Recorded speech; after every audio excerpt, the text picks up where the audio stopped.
10,600 ఓట్లకు 10,600 మంది కంటే ఎక్కువ కార్యకర్తలు తెలుగుదేశం పార్టీ నాయకులు ఇతర జిల్లాల నుంచి ఇటు ప్రయాణం చేస్తున్నారు. ఇంకా పోలీసు వాళ్ళు మరి 1000 మంది ఉంటారో 2000 మంది ఉంటారో రేపు 1000 మంది 2000 మందో 600 మందో ఎంతమంది పోలీసులు ఉన్నారో నాకు తెలియదు, కానీ కనీసం 1000 మంది అని ఉంటారు. 1000 మంది పోలీసు వాళ్ళు ఉండి మనం ఎవరైనా ప్రజలు కానీ ఆ మండలానికి సంబంధించిన ప్రజలు కానీ మేము కానీ అబ్బా 1000 మంది పోలీసులు ఉన్నారు, 16 మంది సిఐలు ఉన్నారు, 32 మంది ఎస్ఐలు ఉన్నారు, 9 మంది డిఎస్పీలు ఉన్నారు, ఏఎస్పీ ఉన్నాడు, నీకు ఇబ్బంది లేదు రబ్బా సించి ఆరేసారి మనకు రక్షణ ఉంటుందని మనం అనుకుంటే పప్పులో కాలేసిన వాళ్ళే ప్రజలారా. వీళ్ళందరూ ఉండేది మీకోసం కాదు, వీళ్ళందరూ ఉండేది తెలుగుదేశం పార్టీ వాళ్ళ కోసం అనుకూలంగా ఓట్లు వేయించే దానికోసం, మిమ్మల్ని ఓటుకు రానికుండా ఉండే దానికోసమే. స్పష్టంగా చెప్పినారు కదా డిఐజీ గారు, కోనా ప్రవీణ్ గారు స్పష్టంగా చెప్పినారు. అధికార పార్టీకి అనుకూలంగా పనిచేస్తాం, సహజమే కదా, అది ఇట్స్ కామన్ అంటున్నాడు ఆయన. ఏం మాట్లాడతాం, ఏం మాట్లాడలేముగా. కాబట్టి ఇంతమంది పోలీసు వాళ్ళు పనిచేసేది మీకోసం కాదు, ప్రజాస్వామ్యం కోసం కాదు, ప్రజల కోసం కాదు, ఈ ప్రభుత్వాన్ని గెలిపించేదానికోసం, ఈ పార్టీని తెలుగుదేశం పార్టీని గెలిపించేదానికోసం, వైఎస్ఆర్ కుటుంబానికి ఓటమిని రుచి చూపించి అవమానాన్ని జగన్ కల్పించాలనే పరిస్థితి చేసేది.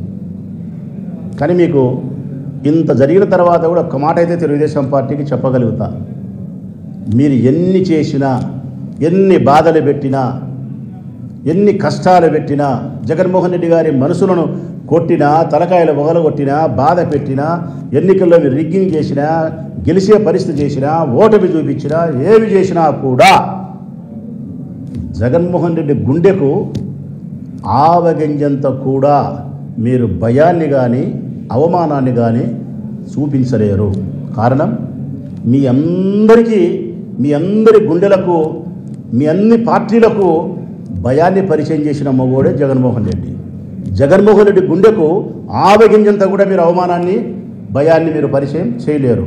కానీ ఒకటి మాత్రం సత్యం, 19 నుంచి 24 వరకు జగన్మోహన్ రెడ్డి ఏ విధంగా ఉన్నాడు, మీరు చేసే ఈ కార్యక్రమాల వలన, మీరు చేసే ఈ దుశ్చర్యల వలన 24 నుంచి 29 వరకు, 24 నుంచి 29 వరకు మీరు ఏం చేస్తారో చేయండి. 29 నుంచి 34 వరకు ఆ జగన్మోహన్ రెడ్డి ఈ జగన్మోహన్ రెడ్డి కాదు, ఇంకొక జగన్మోహన్ రెడ్డి తయారవుతాడు. ఆ జగన్మోహన్ రెడ్డిని వేరుగా మీరు తయారు చేసేదానికి కూడా కారణం ఎవరంటే మీరే, మీ పార్టీలే. ప్రజాస్వామ్యానికి అనుకూలంగా ప్రయాణం చేసేవాడు, ధర్మబద్ధంగా ఉండాలని కోరుకునేవాడు, ప్రజలు ఓట్లేయాలని కోరుకునేవాడు, క్షమాగుణం కలిగి ఉండాలని కోరుకునేవాడు, ప్రత్యర్థులను కూడా మన దగ్గరకు వచ్చే మన పార్టీని తీసుకున్నామన్నా అని చెప్పేవాడు వాళ్ళ తండ్రిలాగా. అటువంటి మనస్తత్వం కలిగిన జగన్మోహన్ రెడ్డిని కూడా మీరు మరొక దారి వైపు మళ్లించే స్థితికి మీరు తీసుకుపోతున్నారు. ఇది రాష్ట్రానికి మంచిది కాదు, కడపకు మంచిది కాదు, పులివిందులకు మంచిది కాదు.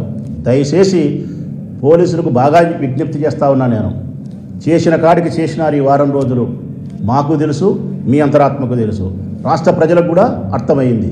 కానీ చివరిగా 12వ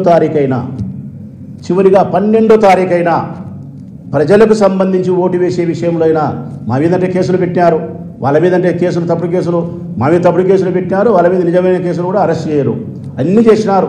పోనీలే 12వ తారీఖైనా ప్రజలు ఓటేయాల్సిన పరిస్థితి ఆసన్నమైనప్పుడు మీరు ప్రజాస్వామ్యానికి అనుకూలంగా ప్రజల చేత ఓటు వేయించే కార్యక్రమంలో ఒక్కటన్నా, ఆ ఒక్క కార్యక్రమంలో మీ తలపైన ఉన్న 3 సింహాలు కానీ, మీ ఒంటి మీద ఉండే కాకి బట్టలు కానీ, మీ బట్టల వెనుక, మీ చర్మపు పొరల వెనుక ఉండే మీ అంతరాత్మ సాక్షిగానే సరే ప్రజల కోసం పనిచేయండి, ప్రజాస్వామ్యం కోసం పనిచేయండి. మమ్మల్ని ఇంత బాధ పెట్టినా కూడా, ఇన్ని గాయాలైనా కూడా మా శరీరానికి, మా మనసుకు మీ పట్ల మేము కోపాన్ని పెట్టుకోము. ప్రజల చేత మీరు ఓటు వేయించగలిగితే అప్పుడైనా మిమ్మల్ని నేను అభినందించగలుగుతా. ఆ ఒక్కటి కూడా మీరు చేయలేకపోతే మాత్రం ప్రజాస్వామ్యం మిమ్మల్ని క్షమించదు. పోలీసు అన్నలారా, దయచేసి మీరు మతికి పెట్టుకొని నిజాయితీగా పనిచేయమని చెప్పి అభ్యర్థిస్తూ ఉన్నా. ఇక వైఎస్ఆర్ కాంగ్రెస్ పార్టీ కార్యకర్తలకు, నాయకులకు అందరికీ విజ్ఞప్తి చేస్తూ ఉన్నా, ఈ ఎన్నిక పూర్తిగా జగన్మోహన్ రెడ్డికి అవమానం చేయాలనే ప్రయత్నంతో చేసే ఎన్నిక కాబట్టి మనందరం కూడా మన ప్రాణాలను సరే ఒడ్డి మన అభ్యర్థిని గెలిపించుకోవాల్సిన బాధ్యత ఉంది. మన కుటుంబ స్త్రీలకు కూడా చెప్తా ఉన్నా, అక్కలకు, చెల్లెలకు, మన ఇంట్లో మన పురుషులు, అన్నగారు కానీ, తమ్ములు కానీ, మన కొడుకులు కానీ పోలీసులు తీసుకుపోయి అరెస్ట్ చేస్తే ఇంకా మన ఇంట్లో మగవాళ్ళు లేరు కదా అని చెప్పి చేతులు ముడుచుకొని ఉండాల్సిన అవసరం లేదు. చెల్లెల్లారా అక్కలారా, ఎన్నికలు మీరే నిర్వహించాల్సిన పరిస్థితి వస్తే గోష ఎగజెక్కండి, మీ చెరువు నడుముకు ఎగజెక్కండి, ఏజెంట్గా కూర్చోండి, ఓటర్లను పిలుచుకురండి, ఓట్లు వేయించండి. ఇది మన ఊరు, మన పులిందల, మన జగన్మోహన్ రెడ్డి, మన రాజశేఖర రెడ్డి అన్న. మనం గెలిపించుకోవాల్సిన బాధ్యత, మన పౌరుషాన్ని ప్రదర్శించాల్సినటువంటి బాధ్యత ఉంది.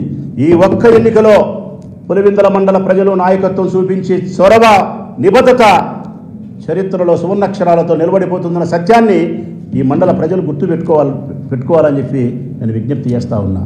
వైఎస్ఆర్ కాంగ్రెస్ పార్టీ కార్యకర్తలు, నాయకులు అందరూ కూడా చాలా నిబద్ధతగా పనిచేయాల్సిన అవసరం ఉంది.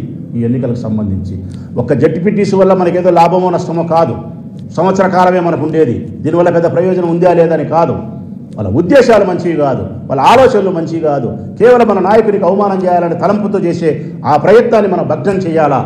ఈ పులివెందుల తాలూకాలో మనకు ఉండే పట్టును మనం నిలబెట్టుకునే దానికోసం ఇంత వ్యతిరేకమైనటువంటి పరిస్థితుల్లో కూడా, పోలీస్ ఇంత ఫోర్స్గా పనిచేసిన పరిస్థితుల్లో కూడా, ప్రభుత్వము పార్టీలు అన్ని వాళ్ళ అనుకూలమై ఏకమై చేసిన ఈ పరిస్థితుల్లో కూడా మనం మన పార్టీ జెండాను గెలిపించుకోగలిగినామంటే ఖచ్చితంగా మనం చరిత్ర గుర్తుపెట్టుకుంటుంది. మనం దానికోసం పనిచేయాలని చెప్పి మనస్ఫూర్తిగా నేను అందరికీ విజ్ఞప్తి చేస్తూ సెలవు.